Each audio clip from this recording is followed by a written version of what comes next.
Graça e paz, irmãos. Um excelente dia do Senhor a todos. Nós vamos então dar continuidade a um trabalho que nós estamos desenvolvendo durante a pregação, que nós entendemos que o culto, como aprendemos na série Cultuar, o culto é um ministério de Deus à igreja, tá? Eu me lembro, em 2015, 2016, eu e o Leandro, nós estávamos com uma santa convocação, e ele disse para mim assim, eu estou começando a estudar sobre doutrina da ressurreição dos mortos.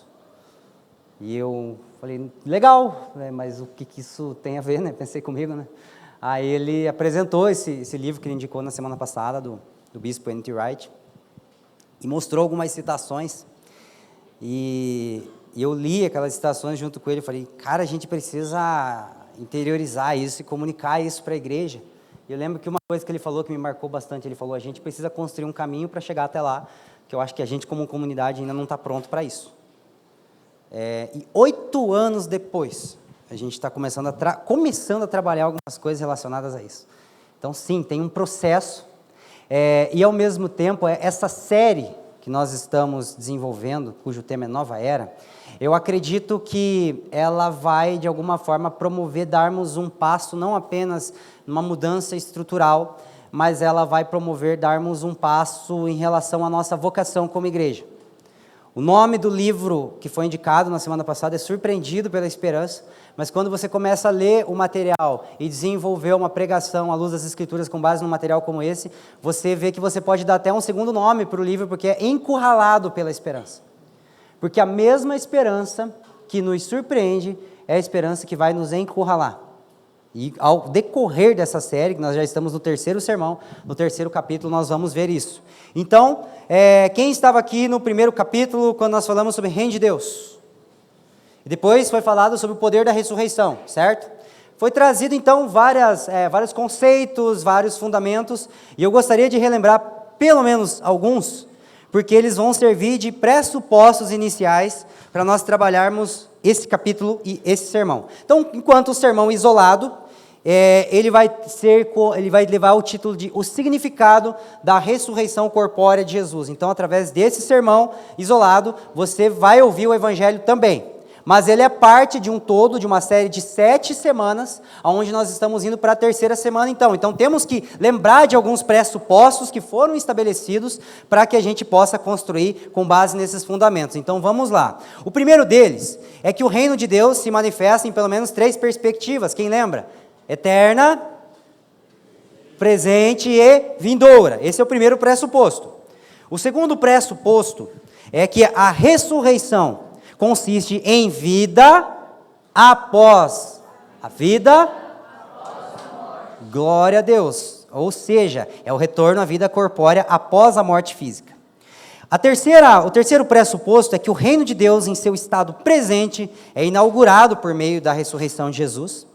Depois, nós também falamos que a ressurreição consiste na esperança central do povo de Deus, porque as Escrituras nos asseguram que Deus irá nos ressuscitar no último dia, tal como fez com seu Filho Jesus Cristo, que é a primícia da ressurreição. Isso foi trabalhado em 1 Coríntios 15 na semana passada. E por último, desses pressupostos que nós vamos trabalhar, é que as implicações decorrentes da ressurreição corpórea do povo de Deus nos levam a concluir que tempo, espaço e matéria serão redimidos no porvir. Estamos juntos até aqui?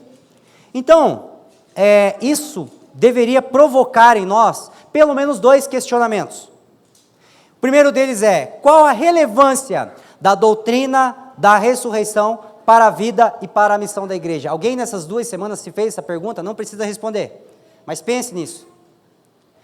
A segunda pergunta é, qual o impacto que a ressurreição pascal de Jesus e a esperança na ressurreição futura do povo de Deus exercem ou devem exercer sobre a igreja? Nós precisamos entender o que essa visão de futuro, ela vai trazer de impacto agora. E na semana passada nós falamos sobre alguns desses impactos, e no sermão de hoje nós temos como propósito fundamentar algumas coisas, que já foi dito, embora não pretendamos gastar muito tempo nessa parte mais de fundamentação, porque daí você vai poder pegar os textos que vai ser mencionado, você vai poder olhar a série no YouTube, depois de novo que vai ser gravada e anotar alguma outra coisa que ficou faltando, e ao mesmo tempo nós vamos falar não somente sobre as implicações, sobre a fundamentação, mas também sobre as implicações da doutrina da ressurreição, o que ela significa, tá bom? Então, é como se fosse um sermão de transição da parte de fundamentação para a parte de aplicação na vida e missão da igreja. Então, gostaria que você abrisse a sua Bíblia comigo para nós lermos juntos esse texto e orarmos ao Senhor e desenvolvermos o tema de hoje. Está em João, capítulo 20, do verso 24 ao 28. Eu vou ler. Vamos lá. Ora, Tomé, um dos 12, chamado Dídimo, não estava com eles quando veio Jesus. Disseram-lhe, pois, os outros discípulos: vimos o Senhor. Mas ele disse-lhes: se eu não vir o sinal dos cravos em suas mãos, e não puser o meu dedo no lugar dos cravos, e não puser a minha mão no seu lado, de maneira nenhuma o crerei. E 8 dias depois, no domingo seguinte, estavam outra vez os seus discípulos dentro, e com eles Tomé. Chegou Jesus, estando as portas fechadas, e apresentou-se no meio, e disse: paz seja convosco. Depois disse a Tomé: põe aqui o teu dedo, e vê as minhas mãos, e chega a tua mão, e põe no meu lado, e não sejas incrédulo, mas crente. Aí o último verso, que é o verso que vai ser base da nossa pregação hoje. E Tomé respondeu e disse-lhe: Senhor meu e Deus meu. Vamos orar ao Senhor? Pai, muito obrigado por termos a oportunidade de mais uma manhã celebrarmos o domingo da ressurreição. Obrigado porque nesse momento nós estamos celebrando a invasão da era vindoura, na era presente, através do corpo, através da pessoa, através da ressurreição do seu Filho Jesus Cristo. Obrigado, Senhor Deus, porque nele nós firmamos a nossa esperança. Obrigado, Senhor Deus, porque o Senhor tem nos dado, através da pessoa de Jesus Cristo, o ministério do ensino e do ministério da palavra. E nós queremos nos apropriar da promessa de que quando nos reunimos em Teu nome, o Senhor está entre nós. Não tem a ver apenas com o louvor ou com a qualidade das nossas orações, mas acima de tudo com a intenção do nosso ajuntamento. Então esse ajuntamento que é em Teu nome, ele te faz presente. E nessa manhã nós queremos desfrutar da Sua presença como nosso pastor, como nosso mestre, que nos ensina palavras de vida eterna, que nos dá um espírito de sabedoria e de revelação, para que nós possamos conhecer o espírito da Sua vontade, para que nós possamos ter os nossos olhos abertos para a esperança da vocação para a qual o Senhor nos redimiu, Pai. Nós pedimos, traga paz sobre o nosso homem interior, cessa toda a inquietação em mim, Senhor Deus, cessa toda a ansiedade, toda a inquietação nos meus irmãos, e leva todo o pensamento cativo à obediência de Jesus Cristo, para que possamos dar mais um passo em nosso processo de edificação, como igreja do Senhor que aguarda o seu retorno. Em nome de Jesus. Amém. Queridos, normalmente as Bíblias que nós temos, elas carregam títulos. Títulos não são divinamente inspirados, mas eles servem ali para dar uma organizada em porções do texto. E eu acredito que, como a maioria das Bíblias de vocês, vai carregar o título A Incredulidade de Tomé, ou algo nesse sentido. Se a tua Bíblia tiver um título diferente, é até melhor. Se ela não tiver título, é melhor ainda, tá?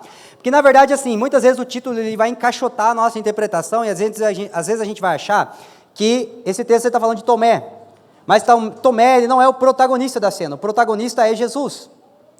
E a gente pensa que está falando que eu não devo ser como Tomé, eu não posso ser incrédulo, só que a gente tem que entender o que significa a presença de Jesus ali, nesse texto. E é interessante você ver que Tomé, ele já era um discípulo, ele era crente, mas ele estava atrás de um argumento histórico, físico, material, tangível, da ressurreição de Jesus. E nós precisamos entender que a nossa fé, ela é biblicamente, ela é historicamente comprovada, porque a nossa fé age na história. A Bíblia foi um livro escrito durante a história, então a gente não precisa negar a história, a ciência, para explicar a nossa fé. Porém, É interessante que Tomé, ele aparentemente estava atrás apenas de uma evidência material, corpórea, histórica, científica, mas a confissão dele não foi, eu creio, agora eu acredito. A confissão de Tomé, que deve ser o balizador para nós lermos esse texto, ela basicamente traz a maior confissão cristológica de todo o Novo Testamento. Porque os dois termos mais usados para se referir a Jesus nos escritos apostólicos é de que Jesus é o Senhor e de que Jesus é Deus.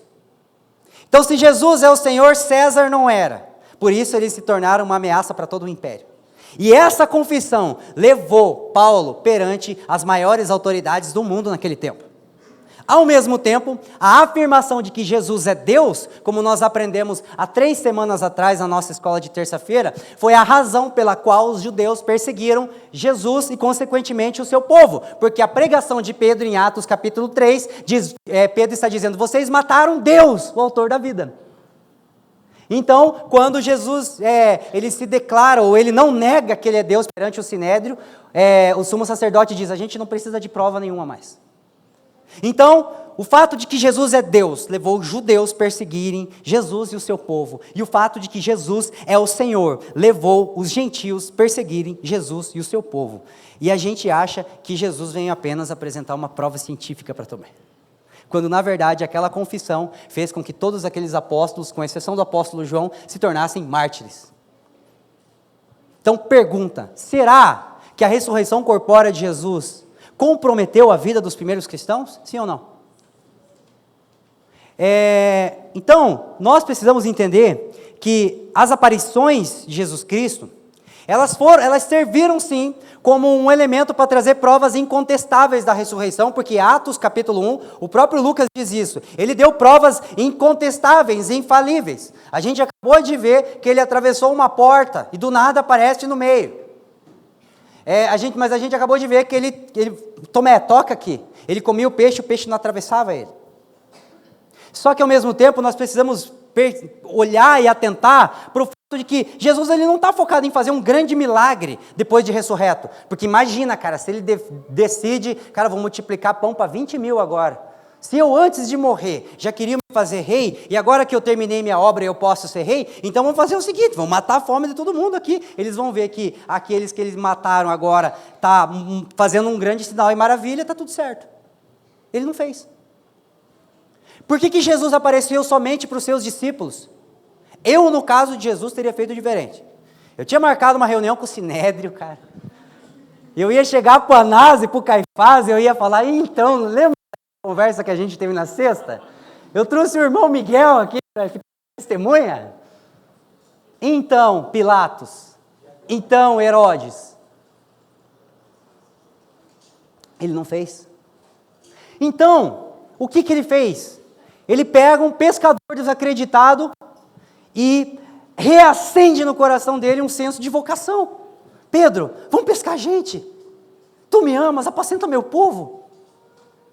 Não viva só para comer, viva para dar a vida.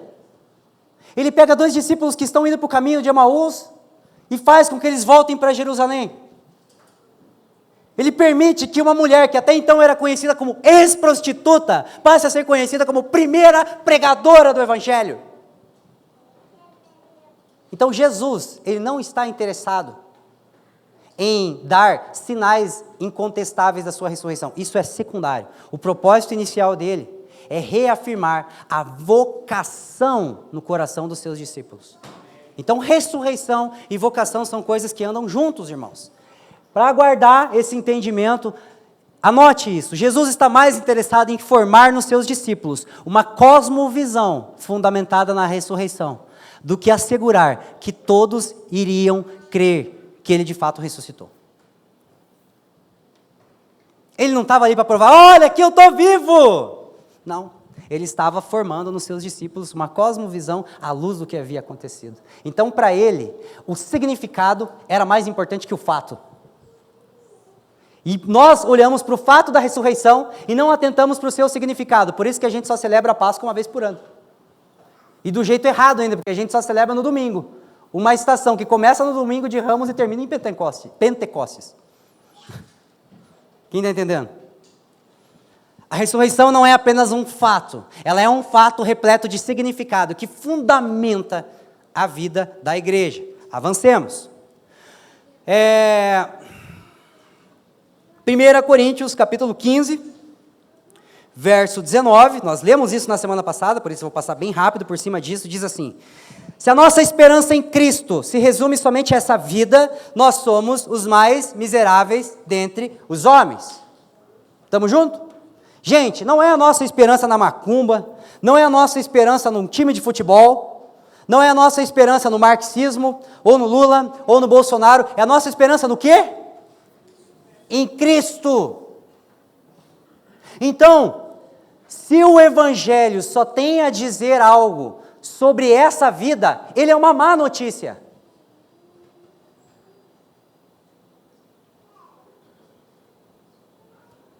E muitas vezes a gente pensa que o Evangelho ele está focado apenas na obra salvífica de Jesus em sua primeira vinda.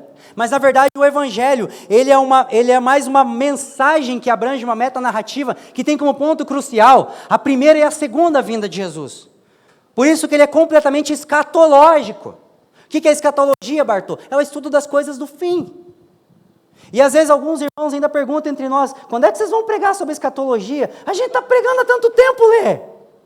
A questão é que, como Russell Shedd diz, o objetivo do estudo da escatologia não é matar a nossa curiosidade, mas é despertar a nossa responsabilidade. Então sim, é claro que a gente vai querer ter as respostas objetivas para algumas coisas, mas às vezes a gente fica, cara, quem que é o anticristo? Daí o pessoal, não, é o Lula, não, é o Bolsonaro. Cara, com todo respeito à sua posição política, mas o anticristo vai ser melhor que os dois. Ele não tem competência para ser anticristo, tá? O diabo pode dar mais dele, fica tranquilo, tá? Mas e o 666, o símbolo da besta é o Neurolink, é o celular. Gente, estude, fale sobre isso, fique até 3 horas da manhã da casa dos irmãos, conversando sobre isso, mas o ponto é que o objetivo da escatologia é despertar a nossa responsabilidade, amém? Porque em Hebreus capítulo 6, acerca dos princípios elementares da fé, vai falar sobre ressurreição dos mortos e juízo eterno. Que na verdade a ressurreição dos mortos é todo o complemento da vinda de Jesus, e juízo eterno é o momento da inauguração do novo céu e da nova terra, logo em seguida. Esse é o propósito inicial.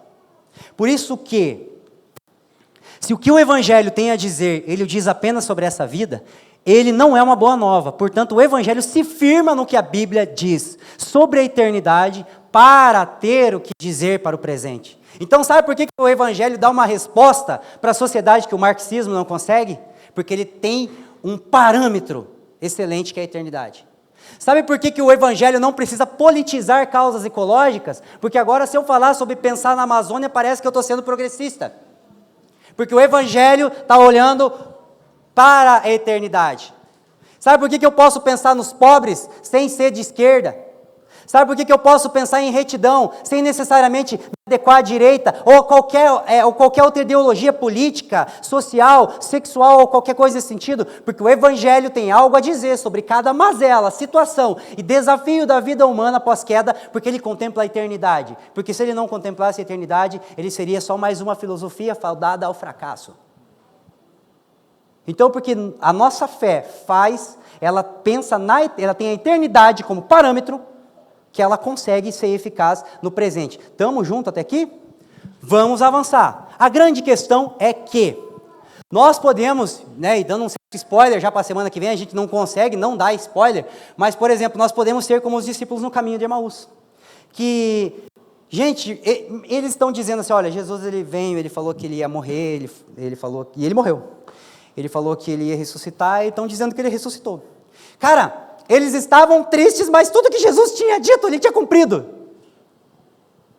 E você vê que a confissão deles era adequada ao que estava acontecendo, só que o posicionamento deles estava distanciando eles do centro da vocação. Então não era um problema ortodoxo, não era um problema confessional, era um problema vocacional. Nós corremos o risco de transformar a doutrina da ressurreição dos mortos numa ortodoxia de bolso, se nós não atentarmos para as suas implicações. No que a gente crê? Deixa eu pegar o Catecismo Nova Cidade. Qual pergunta que você fez? 47. Nós cremos... Gente, eu não estou falando do catecismo aqui, tá? Pelo amor de Deus, não é isso. Mas a gente não pode pegar a nossa confissão e achar que ela só serve para explicarmos a nossa fé. Ela tem que criar raízes em nós.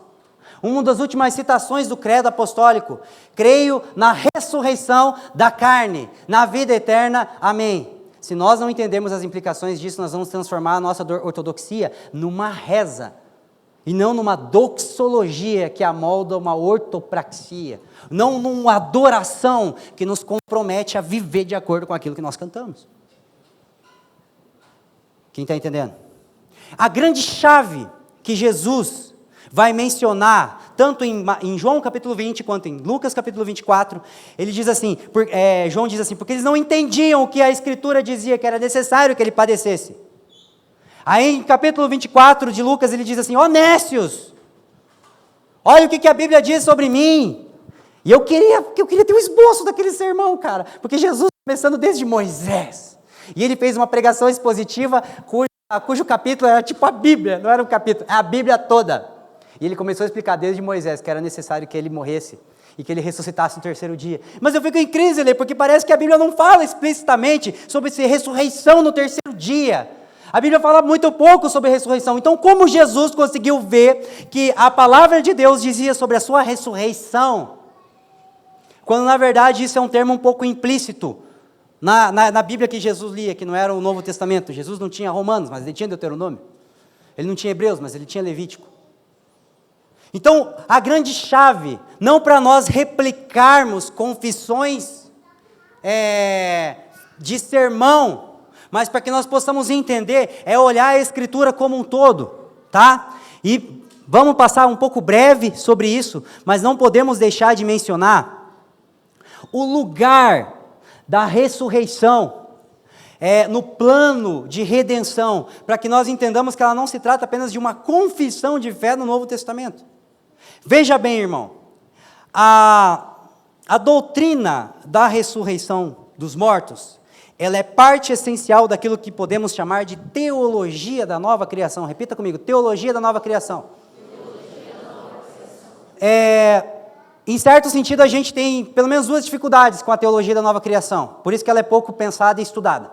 Primeiro, porque nós temos medo de cair nesse esquema de especulações. Eu lembro que um dia estávamos falando sobre fim dos tempos, acho que foi aqui em 2019, e no final da aula, durante a semana, chega um irmão para mim e fala assim: Bartô, vai entrar animal na Nova Jerusalém? Cara, aquilo, Deus, eu passei esse dia inteiro, umas 13 horas, só para organizar o sermão, fora o que eu estudei, para ele fazer esse tipo de pergunta. Aí eu, sinceramente, eu queria que entrasse, porque eu queria que o Nicodemos fosse meu pastor alemão para sempre. Os outros dois eu não gosto tanto. Filho, a gente é amor incondicional. Cachorro a gente está para escolher, né? Mas eu não tenho uma resposta para uma coisa que a Bíblia não responde, gente. E aí a gente tem medo de entrar nessa questão especulativa, por isso que a gente fica meio longe. Aí, em certo sentido, concorda com aquela fala da avó: não dá para ler Apocalipse muito, senão a gente fica louco. Né? E a outra questão é por causa do platonismo, que já foi falado na semana passada, não quero entrar nisso, porque a gente já tem uma visão que a gente acha que não precisa ser alterada. Veste batismal, cabelinho enrolado, igual meus gêmeos, aleluia, aleluia, aleluia, aleluia, aleluia, e pronto. No entanto, a doutrina da ressurreição dos mortos, que é parte da teologia da nova criação, fundamenta a teologia da nova criação, que é parte daquilo que nós podemos chamar de plano de redenção, ou como alguns teólogos dizem, plano da promessa, ou como a família dos que creem insistentemente tem dito, metanarrativa bíblica, ou cristã, ou do evangelho. Quais são os 4 pontos da metanarrativa bíblica? Vamos lá. Glória a Deus. Então, a teologia da nova criação está implícita nesses 4 pontos, e basicamente, a criação é o parâmetro da nova criação, pois ecos de Gênesis 2 estão em Apocalipse 21 e 22, você vê que é muito parecido, né? Muito semelhante, e apontam para a reivindicação de Deus, em relação à excelência e bondade da criação. Ele certamente não está interessado em desistir do seu plano inicial. Porque um dia ele disse, é muito bom. Ele viu que era bom. Ninguém disse para ele, ele viu. Deus criou e chegou a essa conclusão. A queda, ela torna necessária uma nova criação, pois ou Deus ignora o pecado e contradiz a sua santidade, e aí a sua santidade é questionável, porque um Deus que ignora um pecado, ele tende a ser um Deus leviano, ou ele deixa tudo ser destruído, tornando claro que o pecado, o diabo e a morte venceram. Se Deus acabasse com tudo, o diabo ia falar, tá vendo? Eu consigo te atrapalhar. Ou ele faz tudo de novo a partir do que já era, tá? A redenção, ela viabiliza a nova criação, pois Deus só pode fazer tudo de novo, sem ter que descartar o que já havia criado, se remover da atual criação, o que fez com que ela caísse na corrupção. Anota Romanos 8 e leia esse capítulo. Por isso, através da vida perfeita de Jesus, ele vence o diabo, através do sacrifício imaculado, ele vence o pecado, e através da morte, e através da sua ressurreição corpórea, ele vence a morte. Então Jesus, em vida, venceu o diabo, em morte, venceu o pecado, em ressurreição, venceu a morte. Os 3 grandes inimigos do homem e da criação. A consumação estabelece a nova criação, ou seja, pois o retorno de Jesus, ele irá estabelecer o reino vindouro de Deus e remover da terra tudo que pode comprometer o bom funcionamento da criação. O diabo, o pecado e a carne, que já estão derrotados, serão destruídos e lançados no lago de fogo. E é o que diz lá em Apocalipse 22, eis que eu faço nova todas as... Então, criação, queda, redenção e consumação apontam para a teologia da nova criação. Por isso a gente não pode descartar a doutrina da ressurreição dos mortos. E também, dentro de alguns conceitos que fundamentam a nossa compreensão do Evangelho, a redenção vai falar sobre o retorno do homem em sua posição original. Romanos capítulo 8 vai falar que a criação aguarda com expectação ou com expectativa a manifestação dos filhos de Deus, e não do filho de Deus, dos filhos. Então entenda algo, quem cai em Gênesis 3? O homem. Gênesis 3,17, maldita é a terra por tua causa. Quem cai primeiro é o homem, quem sofre com isso é o cosmos. Deus está redimindo o que agora, nesse exato momento? O ministério do Espírito e da Palavra estão dirigidos à redenção do homem, ou do povo de Deus. Qual que é o próximo passo no relógio de Deus? Quando o homem for reposicionado, restaurar Por isso que assim, a parte mais legal do folheto dos testemunhos de Jeová é aquele desenho no final. Só que na verdade aquilo não foi uma ideia deles, aquilo é Isaías 11 puro. A raiz de Davi, o rebento de Jessé, aquele que vem antes de Davi, mas aquele que vem de Jessé, ou seja, a eternidade, a humanidade de Jesus, ele vai se assentar no trono, como Deus e como homem, e consequentemente toda a ordem criada vai ser renovada. E não somente, a criança vai colocar a mão na toca da serpente, como eu vou deixar uma aranha subir em cima de mim, e eu não vou ter medo, porque o homem diz que não tem medo de aranha, ele não gosta, né? Eu tenho medo mesmo, irmão. Eu confesso, eu tenho medo. A aranha é uma coisa que misericórdia. Mas entende que toda a ordem criada depende do reposicionamento do homem? Consequentemente, nós precisamos entender que a salvação pela graça, ela é apenas um capítulo do Evangelho como um todo. Nós falamos, há 2 semanas atrás, que o Evangelho do Reino. Romanos vai enfatizar o Evangelho da Graça. Tem uma série, ouça ela, Evangelho completo, tá? Que vai traduzir isso, mas Apocalipse, capítulo 14, verso 8, diz assim: E vi outro anjo voar pelo céu, e tinha um Evangelho eterno, para proclamar aos que habitam sobre a terra, e toda a nação, tribo, língua e povo, dizendo com grande voz: Temei a Deus, e dai-lhe glória, porque é vinda a hora do seu juízo. E adorai aquele que fez o céu, a terra, e o mar, e a fonte das águas.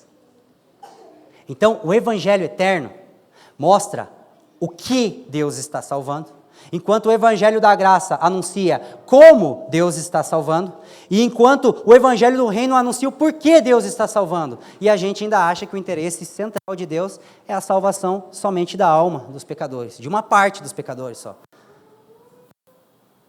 Será que na nossa pregação do Evangelho a gente inclui o amor de Deus pelo cosmos? Ou a gente só pensa que Deus ama almas? Olha o que o Evangelho eterno diz. É uma salvação universal. Isso tem a ver com a amplitude da salvação, tá? Apocalipse, capítulo 11, verso 18, depois você lê em casa, vai falar sobre o propósito duplo da redenção, que diz assim: iraram-se as nações e venha a tua ira, e o tempo dos mortos para que sejam julgados, e o tempo de dares o galardão aos profetas, servos e santos, e aos que temem ao teu nome, pequenos e grandes, e o tempo de destruir os que destroem a terra. Então Deus não vai destruir a terra, Deus vai destruir aquilo que destrói a terra. Então Ele liberta, Ele redime, mas ao mesmo tempo Ele julga. E como que Deus redime? Destruindo aquilo que destrói. É por isso que, por exemplo, a redenção ela é como se fosse uma cirurgia para a retirada de um câncer. É como se fosse um ato de redenção, uma cirurgia assim. Porque você está destruindo aquilo que está destruindo a pessoa, para libertar a pessoa para que ela possa voltar a viver normalmente. Mas a pessoa é destruída, coloca ela no incinerador para destruir o câncer? Da mesma forma, Deus não vai destruir a sua criação para redimi-la. Amém, irmãos? Ela ocorre por meio de processos naturais e sobrenaturais. Por exemplo, em Êxodo, quando você vê a libertação do povo, Deus liberando as pragas no Egito. Mas tudo aquilo era relacionado ao clima, à geografia, à biologia daquela região. Depois, você vê lá em Apocalipse que selos, taças e trombetas, que a gente tenta entender o significado, mas a coisa mais básica, Deus está usando novamente questões climáticas, questões ecológicas para liberar o seu juízo, ou seja, natural e sobrenatural. E a santificação, que é o estado presente onde nós nos encontramos, ela envolve a ação sobrenatural do Espírito e ações naturais da nossa parte. Agora, digamos que Deus não queira mudar de ideia e de princípio. A nova criação, ela vai ser fruto da ação natural e da ação sobrenatural de Deus. Ou seja, nós temos muito trabalho pela frente. Tá? Avancemos. Eu quero ler essa citação. Eu sei que é uma citação grande, mas vale a pena, porque o bispo N.T. Wright ele vai sintetizar muita coisa aqui dentro dessa citação. Por que receberemos novos corpos? De acordo com os cristãos primitivos, o propósito desse novo corpo será governar com sabedoria sobre o novo mundo de Deus. Esqueça aquelas imagens de anjos tocando harpas, perambulando para lá e para cá. Haverá trabalho a ser feito e teremos satisfação em fazê-lo. Todos os talentos e habilidades que colocamos à disposição, que colocamos a serviço de Deus nessa vida presente, e talvez também os interesses e gostos dos quais abrimos mão, porque conflitavam com a nossa vocação, serão aperfeiçoados, dignificados e devolvidos a nós para serem exercidos para a glória de Deus. Esse talvez seja o aspecto mais misterioso e menos explorado da ressurreição. Há, no entanto, várias promessas do Novo Testamento sobre o povo de Deus reinando. E certamente não se pode dizer que sejam apenas palavras vazias. Se, como observamos a visão bíblica sobre o futuro, inclui a renovação de todo o cosmos, teremos muito trabalho pela frente, novos projetos inteiros a serem assumidos. Em termos da visão da criação original, em Gênesis 1 e 2, o jardim precisará de cuidados novamente, e os animais deverão receber um novo nome.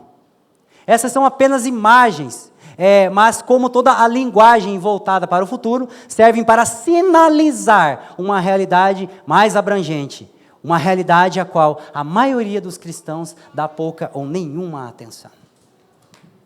Queridos, peço licença poética agora, não há base teológica para isso, mas vamos entender que a doutrina da nova criação, ela serve como placas no meio de um nevoeiro. Mas suponha, cara, por exemplo, eu gostava de biologia, eu abri mão da biologia, acho que eu abri mão até demais, porque pelo menos no segundo grau eu podia ter terminado, né? Mas enfim, eu abri mão da biologia por entender a vocação para a teologia. E eu amo a teologia, mas eu queria mesmo um dia fazer biologia. E imagina, cara, que abri mão dessa vocação, mas servir a Deus com fidelidade, ensinando, pregando a palavra, ensinando essa doutrina, me submetendo a ela, dando exemplo dela, e no reino vindouro de Deus, eu ter a oportunidade de aprender biologia com aquele que criou a biologia. Jesus olhar para mim e para mais um monte de pessoas e falar assim: lembra daquelas espécies que foram extintas por causa da corrupção humana, por causa da poluição, queimadas e tal? Vamos fazer de novo?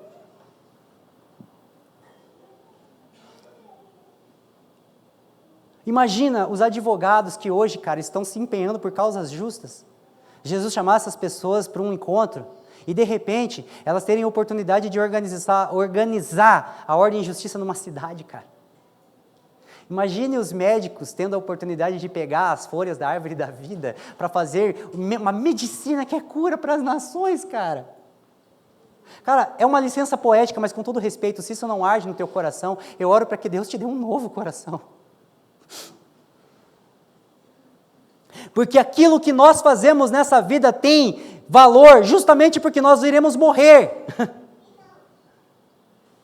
É justamente o fato de que nós iremos morrer, estamos fadados à morte, que tem valor. Porque numa perspectiva de vida eterna, de um redimido, e nós não sabemos o que é uma eternidade, mensura para mim, Amanda, você não sabe. Mas a gente sabe que dentro desse ser eterno, existem no máximo 120 anos, onde nós podemos amar o Senhor dessa forma. Com imperfeição, num mundo cativo por causa do nosso pecado. Então é uma fração de segundos, comparado-se a uma eternidade inteira. É por isso que o apóstolo Paulo, quando encerra a sua exposição em 1 Coríntios capítulo 15, ele não diz assim, olha, agora vocês já sabem no que vocês devem crer, vamos só cantar Maranata e está tudo certo. Ele diz assim, portanto, irmãos, sede abundantes na obra do Senhor, porque em Cristo o vosso trabalho não é vão. E se, por alguma hipótese, Paulo, a Bíblia e Jesus estiverem corretos, e o que nós estamos fazendo aqui tiver valor eterno, cara, eu não sei dar detalhes. Tema e fique esperto com quem dá muito detalhe. Mas a gente tem alguns traços de indicação, como que num nevoeiro. Essa é a nossa limitação. Mas algo me diz que o que a gente faz aqui tem valor eterno, cara. É por isso que a gente deve dar um passo a mais em relação à questão da salvação, que não é por obras, sim, mas nós temos que entender que, eu não sou salvo pelas obras, mas isso deveria ser o primário da nossa confissão de fé. E a gente deveria começar a pensar qual é o papel das obras na salvação, então. Porque se nós entendemos que não somos salvos pelas nossas obras, e não desenvolvemos boas obras, nós somos tão pecadores, e nós somos tão equivocados, quanto pessoas que estão tentando ser salvas por obras. Então, beleza, entendemos isso. Próximo passo. Lembra que lá no início eu falei sobre nós pensarmos como comunidade o próximo passo? Já temos pregado insistentemente o Evangelho, a salvação pela graça, a obra salvífica de Jesus há 6 anos.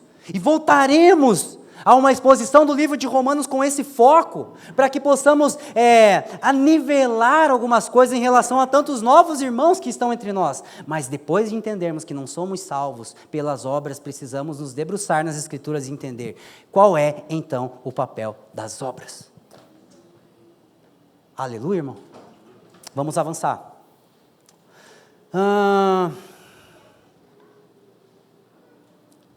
1 João, capítulo 3, vai dizer o seguinte: amados, agora somos filhos de Deus, e ainda não se manifestou o que haveremos de ser. Sabemos que, quando Ele se manifestar, não sai a música do Faf da Jaque da minha cabeça quando eu leio esse texto, é linda demais. Sabemos que quando Ele se manifestar, você já lê em ritmo, né, cara? Só não vou cantar porque a voz é ruim. Seremos semelhantes a Ele, porque o veremos como Ele é. E a si mesmo se purifica todo aquele que nele tem essa esperança, assim como ele é puro. Nós já somos chamados de filhos de Deus, mas o fato de sermos filhos não é o propósito final, porque a gente ainda não é semelhante a Ele. Ninguém aqui é exatamente igual a Jesus, no sentido de caráter, no sentido de perfeição, maturação. Mas sabemos que quando Ele se manifestar, ou Ele se der a conhecer a todo o cosmos, ou a toda a terra, como diz o livro de Apocalipse, nós seremos semelhantes a Ele. Essa é a nossa esperança futura. E todo aquele que nele tem essa esperança, se purifica a si mesmo, tempo presente, assim como Ele é puro. Por exemplo, suponha que alguém da comunidade dos inconvenientes te liga e diz assim: eu estou chegando na tua casa daqui 20 minutos. O Alves fez isso comigo ontem. Eu estava faxina em casa, enquanto estava só eu e as crianças, e a Ju estava aqui com os adolescentes. Cara, quando ele me falou, eu pensei, cara, mas vai ser antes da gente fazer a faxina, a gente bagunça tudo, tira tudo do lugar para depois, né? Eu fui tirando as coisas mais explícitas, assim, né? A roupa, vamos dobrar isso aqui, vamos agilizar isso aqui, tirar os brinquedos das crianças e tal.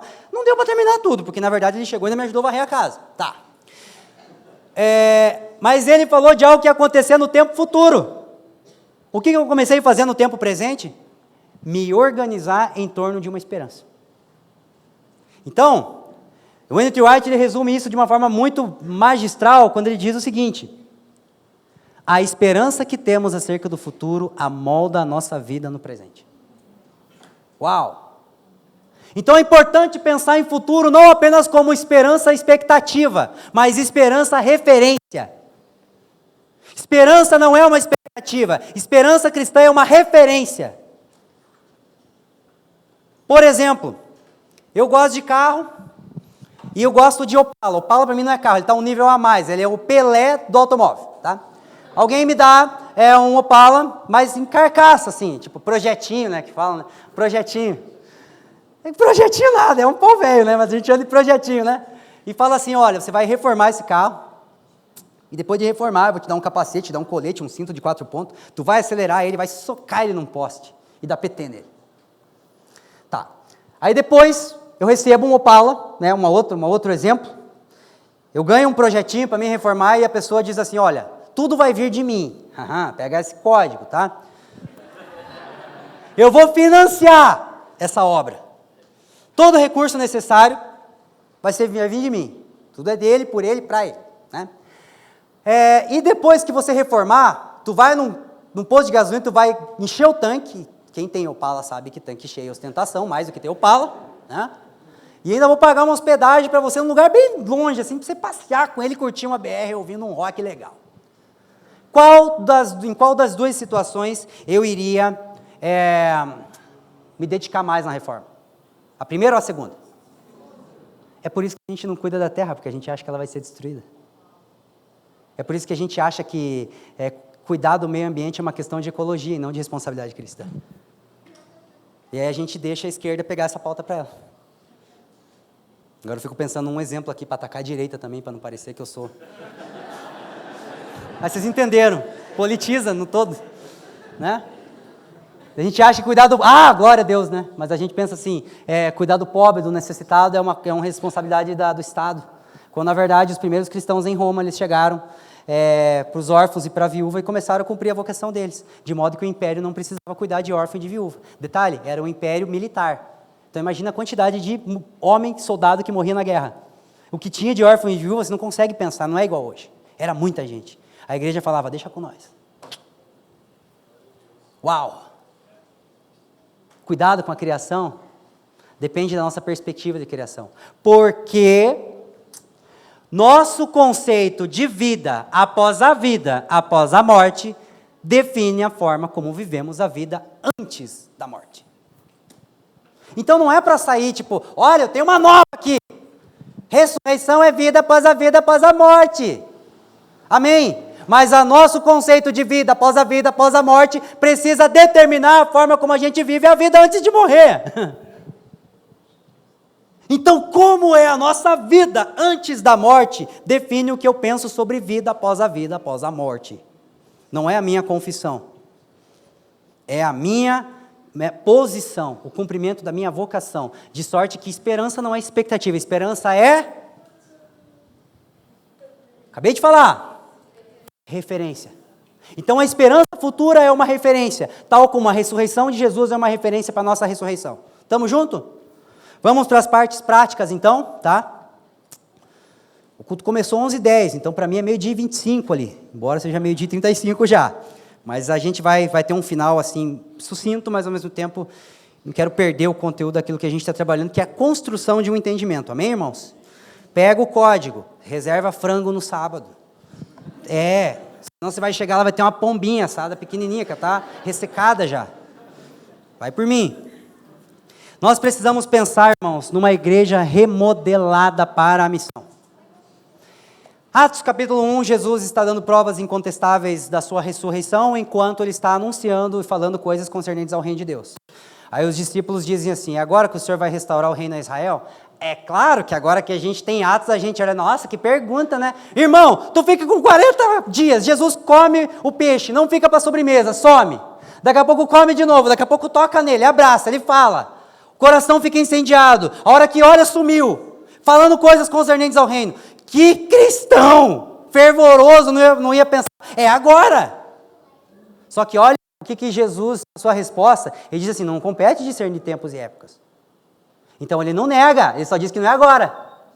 Mas ele também não fala, ó, fica fazendo culto para mim aqui, dia e noite, até eu voltar. Ele diz assim, mas sereis minhas testemunhas. Ó, testemunhas. Em Jerusalém, Judéia, Samaria e confins da terra. E aí, olha o que Pedro diz lá em 3:21 de Atos, naqueles mesmos dias.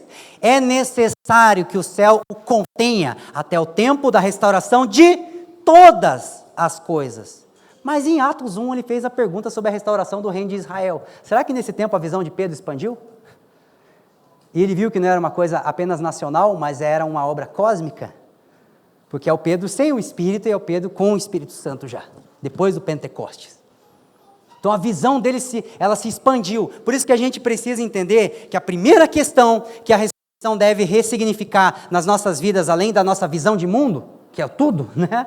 A primeira questão mais objetiva é a nossa visão sobre grande comissão. Porque veja bem, a gente pensa grande comissão no seguinte, o que é grande comissão? Marcos capítulo 16, Mateus capítulo 18, pregar o evangelho a toda criatura e fazer discípulo de todas as nações. E aí a gente começa a entrar naquele embate, que eu digo, Lê, vou pegar essa fala que você falou na semana passada que eu achei incrível. A gente se assenta nas ilhas afortunadas e a gente começa a debater. Não, mas vocação é ser. Não, vocação é ir. Mas o que enfatiza muito que vocação é ser, ele não vai muito, tá? A verdade é essa. E o que fala muito sobre ir, está anunciando algo que ele não está se tornando. Quando, na verdade, você precisa se tornar um Cristo que está indo, que ele está em missão. O primeiro e o único missionário de Deus é Jesus.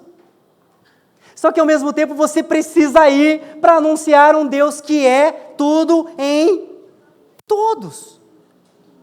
Porque, na verdade, a gente pensa missão numa questão pragmática. O que fazer, o que não fazer. Mas ele diz, sereis minhas testemunhas.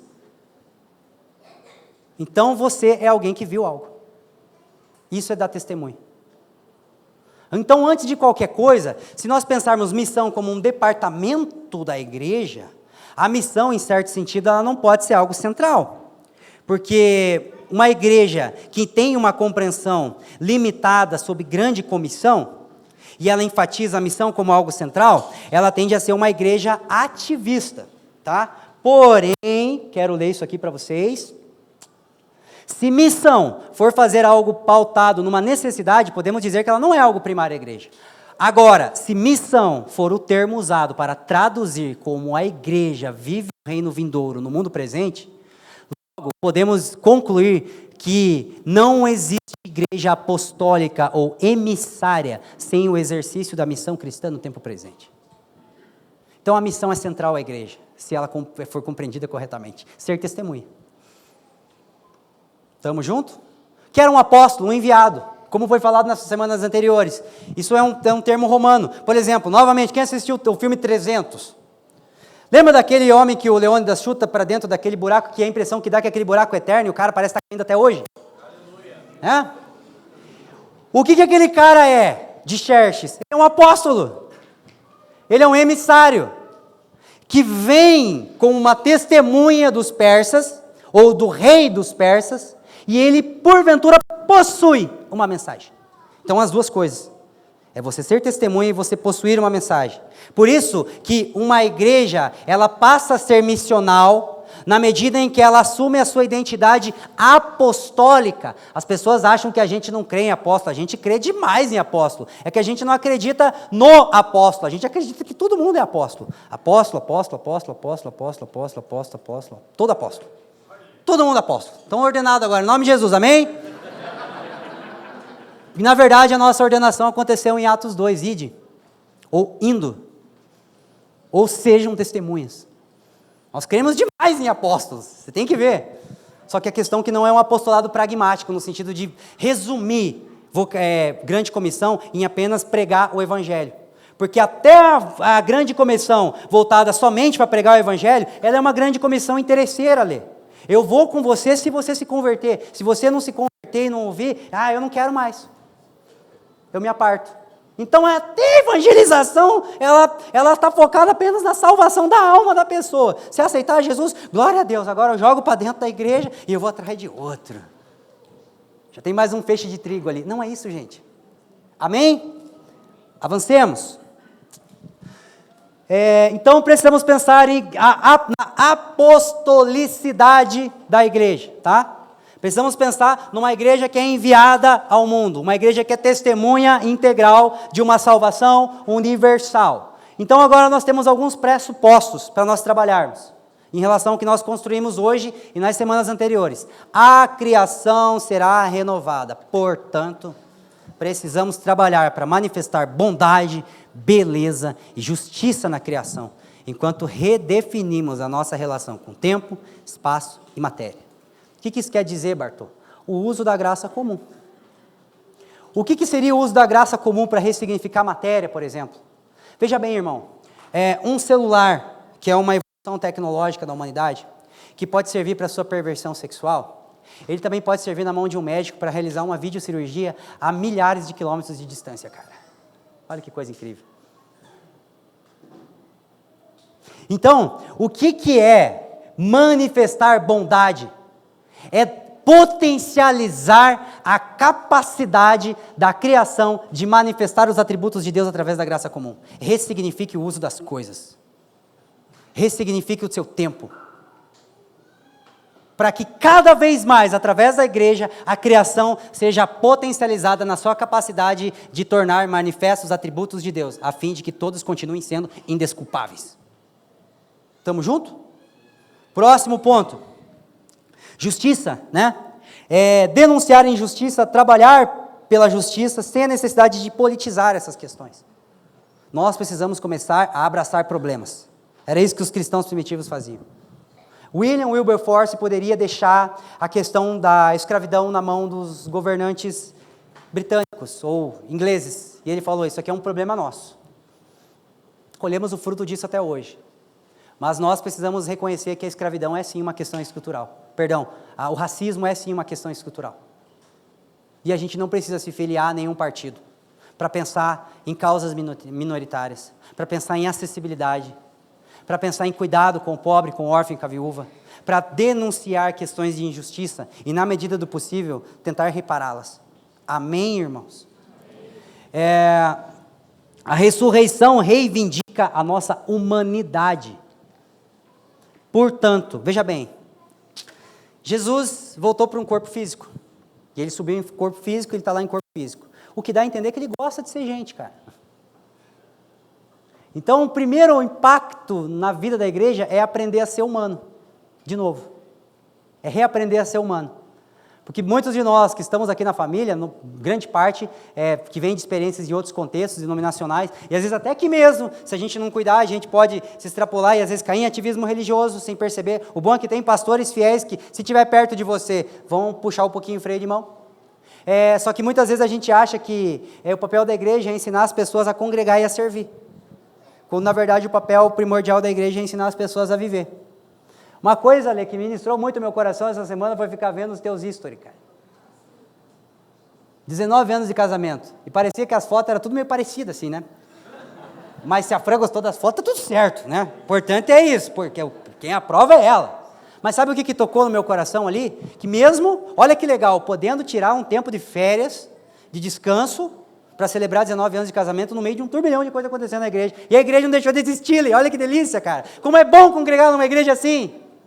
E detalhe, eu ficava vendo aquelas fotos e eu pensava assim, cara, meu pastor está me ensinando a viver, e nem sabe.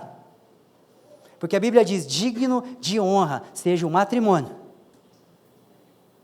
e o leito sem mácula. Cara, é 19 anos, não é 19 dias, não. Eu vou fazer 9 anos esse ano, eu bato continência, irmão. Pupo fez 30 anos de casamento esse ano. Cara, tá entendendo? Então assim, eu estou aprendendo a viver. Então nós, como igreja, às vezes precisamos entender a necessidade de reaprender a viver, cara. Por isso que muitas vezes a gente quer sentar na mesa para pastoreio, para apacentamento, para resolver coisas. Irmão, vamos partir o pão? Nossa vida! Isso é um chute no nosso ativismo. Ai! Um dia o Lê e a Fran foram, acho que uns 6, 7 anos atrás, lá na outra casa. Aí eu pensei comigo, cara, mas não vai perguntar se eu e a Ju estamos bem, nem nada, né, cara? Daí ele, mano, eu vim aqui pra gente viver Jesus. Cara, aquilo curou eu, cara, há 7 anos atrás. Pensa um cara ativista, era eu. Ensinar as pessoas a viver, cara. Pelo amor de Deus, a gente precisa disso. E detalhe, quando a gente entende que a salvação reivindica a humanidade das pessoas, a gente não está focado apenas na salvação da alma das pessoas. Sabe por que tem pessoas que caem em ativismo religioso, adoecem, destrói casamento, saúde e tantas outras coisas dentro da igreja? Porque quem está sobre essas pessoas está focado na produtividade e apenas na salvação da alma. Não percebe que a pessoa está adoecendo. Não percebe que a forma de cumprimentar a esposa mudou. Não percebe que às vezes a forma como ele está tratando aquela irmã está diferente. E aí quando vai ver, é um lar destruído. A saúde das pessoas é importante, sim. O bem-estar das pessoas. Às vezes eu sento para ter um tempo mais intencional de pastoreio com os irmãos, e a pauta não é teologia, eu quero saber da carteira de motorista. O cara tem 28 anos e não sabe dirigir. Se eu passar mal, eu precisar colocar todo mundo dentro do Corsa e levar eu para o hospital, o irmão vai deixar eu morrer. Eu estou pensando em mim também, né? Claro, sabe? Irmão, a gente tem que pensar no todo. Estamos juntos? Se preocupa com a vida das pessoas. Na hora de paz seja convosco, aquela pessoa que você conhece, tenta identificar se aquele olhar não é um pedido de socorro. Porque é melhor prever um dia de tristeza do que lamentar um suicídio, cara. E não está de brincadeira aqui. A gente tem que voltar a olhar as pessoas como uma humanidade integral. Amém, irmãos? Cuidado com o corpo, então, misericórdia. A gente precisa começar a se cuidar. A gente precisa se programar para ficar velho, cara. Sabe? Não vou nem entrar nessa parte, porque já tem muito assunto que fala sobre isso, né? Procurem os médicos, procurem os irmãos que eles vão trazer orientação. E por último, irmãos, a ressurreição define a nossa eclesiologia, pois a congregação deixa de ser um ponto de fuga, escapista, para ser um ponto de encontro.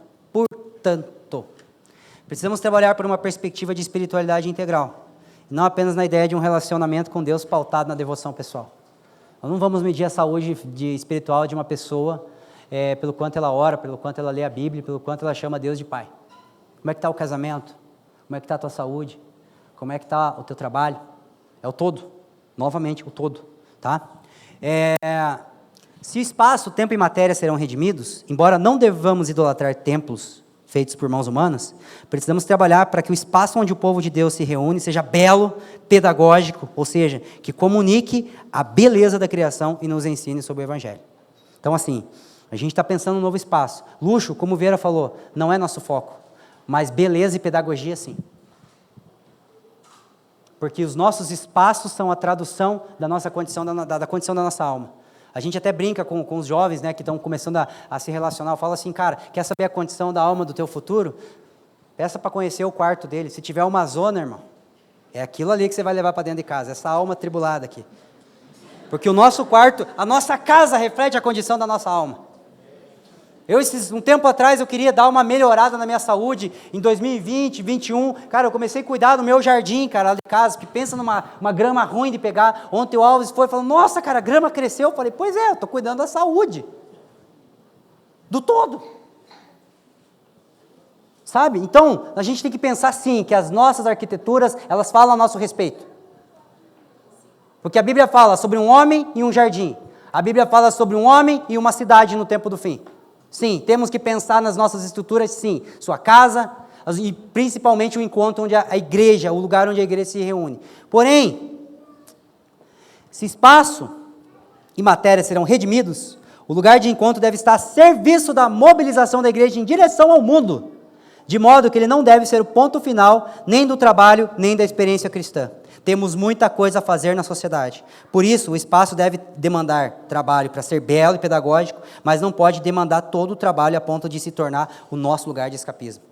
Falo em nome dos pastores dessa igreja local e de outros irmãos que estão envolvidos nessa obra, como nós queremos terminar isso logo, sem irresponsabilidade financeira, sempre procurando os meios mais em contas, custo-benefício, sempre pensando no conforto, na pedagogia, na beleza, mas como nós queremos terminar isso logo, para que aquilo esteja a serviço da comunidade, cara. Para que a gente possa, de novo, voltar a se dedicar cada vez mais integralmente a pessoas. Resolve o problema da estrutura logo. Por isso que eu penso assim, cara, se o nosso problema hoje, o problema não, mas o nosso desafio é finanças, é mão de obra, vamos dar esse passo logo. Cara, eu não vejo a hora do Felipe Bruel, por exemplo, eu já estou colocando ele na fogueira aqui, às vezes sem ele saber, mas de repente ele reunir, abrir um curso de primeiros socorros e chamar a comunidade, cara. Qual que é o interesse disso? É você salvar teu filho numa situação de morte. Mas o evangelho, a gente vai pregando com o tempo, está tudo certo. Sabe? E tantas outras coisas que a gente pode fazer. De repente, profissionais em área de saúde, direito e tantas outras coisas, um dia do seu mês. Se nós estamos levantando quase o nosso desafio, e a gente vai conseguir levantar 500 mil para reformar um espaço, para ter condições básicas, e a gente sabe que é caro mesmo. Por que uma vez por ano a igreja não pode juntar 50 mil reais para reformar uma casa daquela comunidade? Da parte do Fani mesmo, assim, não só do água amarelada, mas lá no Fanizão.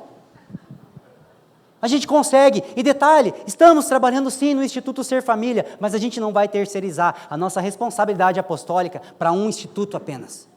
A gente pode usar a estrutura jurídica, a estrutura civil do instituto para comunicar essas coisas, mas sim, a gente precisa se envolver, cara. A gente precisa habitar naquele lugar, presença fiel naquele lugar. Já tem um estacionamento a 200 metros de distância para você ter tempo suficiente para preparar um bolo para algum vizinho. Eu venho aqui deixar aqui, tá? Tudo bom, prazer, vocês estão protegidos de nós, que a gente não quer nada de vocês, a gente quer entregar a vida para essa comunidade. Traduz isso em outras palavras mais entendidas por irmão, tá? Vai construindo uma amizade. Leva teu filho um dia para brincar de carrinho de rolimã, que tem um monte de criança brincando aí na rua. Só que detalhe, isso tudo é pedagógico, não adianta fazer só ali no bairro onde nós vamos residir enquanto igreja. Isso precisa se expandir para qualquer lugar, cara. Porque a nossa missão é pautada na nossa esperança de ressurreição. Amém, irmãos? Portanto, pastoreio e vocação, vamos trabalhar mais isso nos próximos dias, não vão ser mais voltados não podem ser voltados com um interesse apenas de encontros terapêuticos para resolver problemas numa comunidade modelada para a missão. Que a gente tem que entender que Jesus resolvia os problemas das almas das pessoas para quê? Para vocacioná-las. Então, assim, a gente vai pastorear, a gente vai gastar vida para servir as pessoas, mas não para que elas estejam bem, mas para que elas estejam cumprindo vocação. Entenda, vocação não é fazer coisa no prédio, irmão. Não estamos falando sobre escalas de serviço apenas. Mas você viver com uma testemunha que Deus te criou para ser. Amém? Tá, eu gostaria que você ficasse em pé, por gentileza. Eu gostaria de concluir com um desafio para repensarmos, tá? Pulei algumas partes, eu sei que eu já excedi o tempo, mas tem coisas que não deu para falar, mas Jesus não vai voltar hoje, tá? A gente vai ter tempo para trabalhar, mas eu queria que a gente meditasse nisso aqui, pessoal do louvor, se a gente puder ter uma canção, logo em seguida partimos o pão. Pela fé, peregrinou na terra da promessa como em terra alheia, habitando em tendas com Isaque e Jacó, herdeiros com ele da mesma promessa, porque aguardava a cidade de Deus, que tem fundamentos, da qual Deus é o arquiteto e edificador. Gente, Abraão peregrinou aonde? Na terra da promessa. Mas por que ele foi peregrino numa terra que seria dele? Porque apesar daquela terra ser dele, ele não encontrava uma polis, ou uma organização, ou uma administração social que traduzia aquilo que ele aguardava. Então nós vamos continuar na terra. Para quem mora no Boqueirão, o Boqueirão vai ser teu para sempre. O Beraba vai ser nosso para sempre. Fani, e a gente precisa amar esse lugar. Só que detalhe, a forma como os seres humanos sem Deus vivem nesse lugar não traduz a nossa esperança. Portanto, estamos aqui, herdaremos aqui, mas por não ser a cidade que a gente aguarda, somos peregrinos. Porém, é aqui que a esperança não apenas nos surpreende, mas ela nos encurrala. Nós temos como um referencial, esperança, uma cidade cujo Deus é o edificador. Se nós temos uma referência clara do que Deus vai fazer, o que nos resta para cumprirmos a nossa vocação, à luz da nossa esperança, irmão? Nós temos Cristo como referência de homem, nós temos a Nova Jerusalém como referência de cosmos. A pergunta que fica é: o que nos falta? Sendo que o Espírito foi dado para que possamos ter testemunho com poder. Eu temo que essa série seja mais um nível de comprometimento, de calçado apertando que o Senhor esteja trazendo sobre nós. E o calçado vai começar a apertar cada vez mais. Porque sim, nós precisamos começar a pensar em vocação. Nós como comunidade vamos continuar pregando o Evangelho. Tem irmãos chegando. Pessoas que estão vindo e precisam ser evangelizadas todo dia, assim como nós. Mas a gente precisa começar a pensar em vocação, irmãos. E assim, não é relativizar, mas vamos colocar a reforma de um espaço e uma mudança de prédio como algo pequeno, uma parte para começar a trabalhar, cara. Isso não é um grande trabalho à luz de um trabalho para uma vida toda.